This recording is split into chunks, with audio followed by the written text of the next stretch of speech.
ቱና፣ ዝሆን፣ ወፍራም ይህ እነዚህ ሶስት ሴቶች በአንድ ሰው ላይ እንትን ያሉት የከረሙት ቱና ያ ዝፍዝፋ ያቺ ሰካራሟ ሰክራ ቤቷ ወንድ ይዛ የመጣችሁ ማለት ነው። ያቺ ወፍራሟ ጂጂ ያቺ ዝሆኗ ጂጂ ያቺ ቱኗ ጂጂ ጋር ቁጭ ብለው አዲሷ ጂጂ ተነጋገሩና አዲሷ ጂጂ ምናለች? አዲሷ ጂጂ አሮጌዋን ጂጂ ጠየቀቻት ማለት ነው። እስከ ዛሬ ድረስ ምንም ነገር አጥፍተሽ አታውቂም። ትልቁ ጥፋትሽ እንግዲህ የሆነ ሰው ወደድሽ፣ ከዛ በኋላ ወለድሽ፣ ለዛም ደግሞ ብዙ ከፍለሻል። አሁን ደግሞ ካረጀሽ በኋላ በ40 ምናምን ዓመትሽ ምን አባሽ ልታረጊ ነው? ወጥተሽ ቁንድፍትሽን ገልብጠሽ መንገድ ላይ ዱር አዳሪና ውጭ ያደረ ሰውዬ ይዘሽ ገብተሽ ይሄ ሁላ ስቃይ ውስጥ የገባሽው ለምን አባሽ ነው? ምን ሆነሽ ነው? ምን አምሮሽ ነው? ምን አግኝተሽ ነው? ምን አተሽ ነው? ተብለው አሮጌዋ ጂጂ እና አዲሷ ጂጂ ተነጋገሩ። ከዛ በኋላ መፍትሄውን አገኙለት። ምንድነው መፍትሄው? ያ በአካባቢሽ ያሉትን እንደ ሰካራ እንደ ምንድነው የሚባለው እንትን ጭንቅላት የሚለውጥ የሚወስዱትን ባለጌዎችን፣ አስቀያሚዎችን፣ መጥፎ ሴቶችን እንዲሁም መጥፎ ወንዶችን አካባቢሽ ያሉትን ሰዎች በሙሉ ቆሻሻዎችን አጽጅ። ተነጋገሩ። አሮጌዋ ጂጂ ከአዲሷ ጂጂ ጋር ተነጋገሩ። መፍትሄው አንድና አንድ ምንድነው? ማጽዳት ነው። የሚያሳስትሽን፣ የሚያስቀይምሽን፣ ወደ አጉል ቦታ የሚወስድሽን። ምክንያቱም ሰው አዋዋሉን ነው የሚመስለው፣ አዋዋሉን ነው ይዘው የሚመጣው። ለዚያም እንደኔ በስተርጅና ማለት ነው በደህናው ጊዜ ያልተደረገውን ነገር ግን ማትረፍ ይቻላል። ያንን ሰው ማትረፍ ይቻላል፣ ማሻሻል ይቻላል። መለወጥ ግን አይቻልም። ጓደኛም ይሁን ባልም ይሁን ድሃም ይሁን ሀብታምም ይሁን ሰውን መለወጥ አይቻልም። ስለዚህ በራሳችን ላይ የምንወሰንን ያለሽን ግንኙነት በሙሉ አስቀር። አንቺን የሚመስል ጓደኛ ካገኘሽ እስኩድ፣ ካላገኘሽ ግን ሁል ጊዜ ዲፔንድ የሆነ የራሱን ገንዘብ እየቀረቀረ በሰው ገንዘብ የሚጋበዝ ሁል ጊዜ የለኝም የሚል ሁል ጊዜ ችግር የሚያወራ ችግሩን ደግሞ መለወጥ የማይችል ጓደኛ ሳይሆን ሰውን መርዳት ጥሩ ነገር ቢሆንም ሰውን ግን ስትረጂ የራስሽን ጊዜ ነው የምታጠፊው፣ የራስሽን ታይም ነው የምታጠፊው፣ የራስሽን ስም ነው የምታጠፊው። ኮፒ ሊንክ ታፕ አልኩ ወደ ዩቱብ ነው ዳይ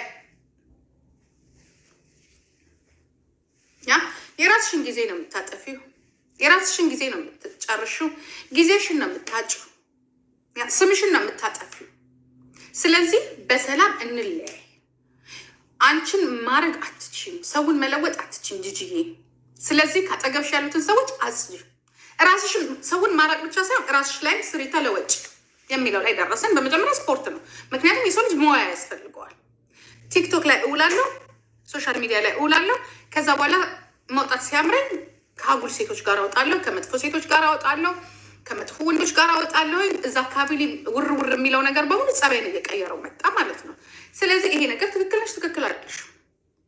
በመጀመሪያ ምን እንደማድረግሽ ስፖርት መስራት አለብሽ፣ አለቅ።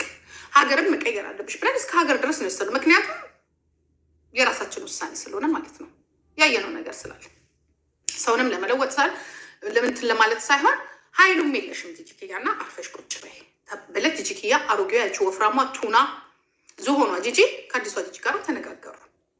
አዲሷ ጂጂ ሰውነቷን አስቀያሚ ቦርጯን ቀንሳለች፣ ግን አዋዋሏን ግን አልለወጠች። የነበረችበት ቦታ አልለወጠች። ለምሳሌ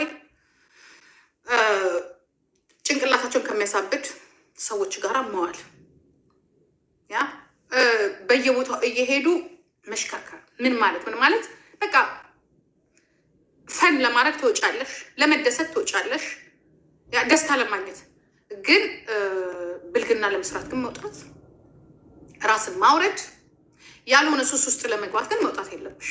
ምክንያቱም የሆነ ሰዓት ላይ ችግሮቹ እየበዙብሽ በዛም እየተወቀስሽ በዛም እየተወቀስሽ በራስሽ ነገር ወይም ደግሞ በራስሽ ነገር ሳይሆን ወቀሳ በዛብሽ። ያንቺም ጥፋት ሊሆን ይችላል። አሁን ሰው ሁሉ ጊዜ እንዲያደርገኝ ማለት አልችልም። ራሴም ጥፋት አለ። ምክንያቱም ማውራት እኔ ያወራሁት ወደዛ ይሄዳል፣ እነሱ ያወሩት ወደ እኔ ይመጣል። ራሴን ችዬ እንደ ድሮ ብቻዬን መከራከር እችላለሁ። እንኳን ለራሴ አይደለም ለሀገር ምተርፋለሁኝ። ስለዚህ ይሄን ባህሪሽን አቁሚ። ማቆም ካለብሽ ደግሞ አጠገብሽ ካሉት ጓደኞቹ ነው ብዬ ቀነስኩኝ። ጓደኛ በስነ ስርዓቱ ማለት ነው። ምክንያቱንም ተናገርኩኝ። እንደዚህ አይነት ነገር አለ። እኔ ደግሞ ይሄ ነገር እኔን እየጎዳኝ ነው። ያ አንቺ አሁን እቺ እዚህ ሀገር ያለችው ማለት ነው እብዷ ማለት ነው። አንቺ እኔን አዘሽኝ አይደለም፣ ግን አንቺን ተከትዬ የማደርጋቸው ነገሮች የዋህነቴ እየጎዳኝ ነው። ኦኬ። ስለዚህ አንቺም ደግሞ ያለሽበት ሁኔታ ከዚህ የበለጠ መሄድ አልችልም። የሰው ልጅ ይወጣል። እኔም ልናደድ እችላለሁ። እኔ ስናደድ አጠገብ ያለው ሰው ከኔ የተሻለ መሆን አለበት።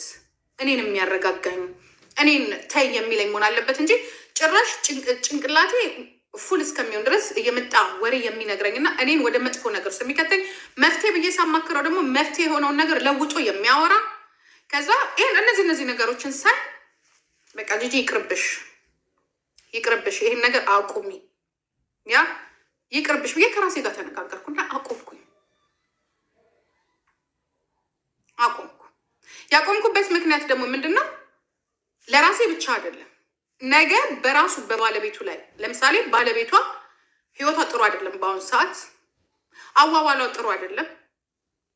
ብር ብቻ ከተገኘ ብር ተብሎ ተሄዶ የት እንደሚካሄድ ምን እንደሚደረግ እኔን ወንጀለኛ ወይንም ደግሞ እኔን ደግሞ ኃላፊነት ውስጥ የሚያስገባ ነገር ስለሆነ እኔን ማለት ነው።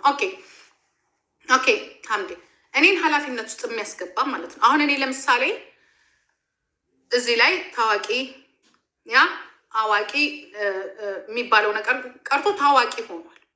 ይሄ ነገር ከዚህ በፊት ተከስቶ ሁላችንም ተጠይቀንበት ሁላችንም አዝነንበት ይቅርታ ብለን ሁላችንም ተረባርበን እዚህ አድርሰናል። አሁንም ነገሩ ወደ ሌላ እያመራ ነው። ገብቷቸዋል። ወደ ሌላ እያመራ ነው። ሌላ ነገር ውስጥ ነው ያለው። ስለዚህ እኔ ይህንን ነገር አውጥቼ ለዚህ ህዝብ እንደዚህ ብዬ አልናገርም። ግን እኔ ወጥቻለሁ። በቃ ይሄ ነው። እኔ ወጥቻለሁ። ገብቷቸዋል አባባሌ። እኔ ወጥቻለሁ። ችግር አለ። በዚህ ሰውዬም ችግር አለ፣ በዚህ ሴትዮዋም ችግር አለ። ስለዚህ እኔ ተጠያቂ መሆን አልፈልግም። በድጋሚ ተጠያቂ መሆን አልፈልግም። ከዚህ በኋላ የሚመጡት ነገሮች አስጊዎች ስለሆኑ እኔ ተጠያቂ መሆን አልፈልግም ብዬ ራሴን አሸሸው። ከ2 ሳምንት በፊት ተናገርኩኝ። ከዛ ከ1 ሳምንት በኋላ ተናገርኩኝ። የሚሰማኝ ጠፋ፣ የሚያዳምጠኝ ጠፋ። እኔም ደግሞ ያልሆነ ነገር ውስጥ መግባት አልፈልግም። ገብቷችኋል? ትጽፉልኛለች። ገብቷችኋል? የምላችሁ ነገር እየገባችሁ ነው? ይገባችኋል? አይ ላቭ ዩ ቱ ሐምድዬ። ይገባችኋል? ግን የምላችሁ ነገር እየገባችሁ ነው? ገብቷችኋል አይደለ? እኔ ራሴን ለማዳን ብቻ አይደለም ስሜም እንዲጠፋ በድጋሚ አልፈልግም። እኔ እዚህ ጋራ ቤት ውስጥ የነበረውን ሰውዬ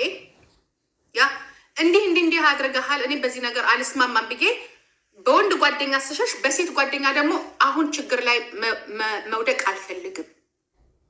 መዝናናት ሶኬ ችግር የለውም። ብር አብሮ ማውጣት ችግር የለውም። እኔ በየሄድኩበት እኔ ነኝ ከበር የማደርገው። አንድ ቀን 5 ሳንቲም ከበር አድርገው አያውቁም። ምክንያቱም እሳቸው እንዲሻሻሉ የኔ ብር እንዲጠፋ በራሴ ላይ ፈርጄ ማለት ነው።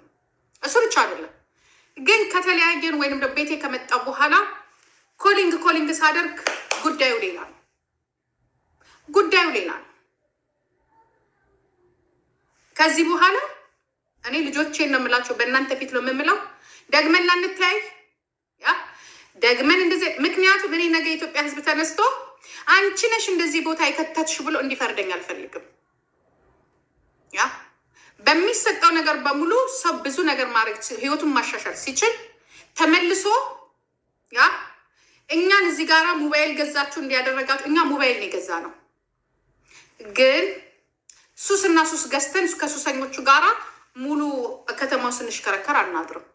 ብቻ የሆነ ገንዘብ ይገኝ ላፍ ይደረግና ታክሲ ተይዞ ኡበር ተጠርቶ ላፍ ተብሎ ብሩ ድምጥማጡ ይጠፋል።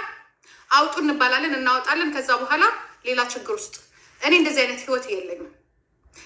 ሰውን የሚያጠፋው እኔ ለራሴ ጠፋው። እኔ ራሴ ጠፋው።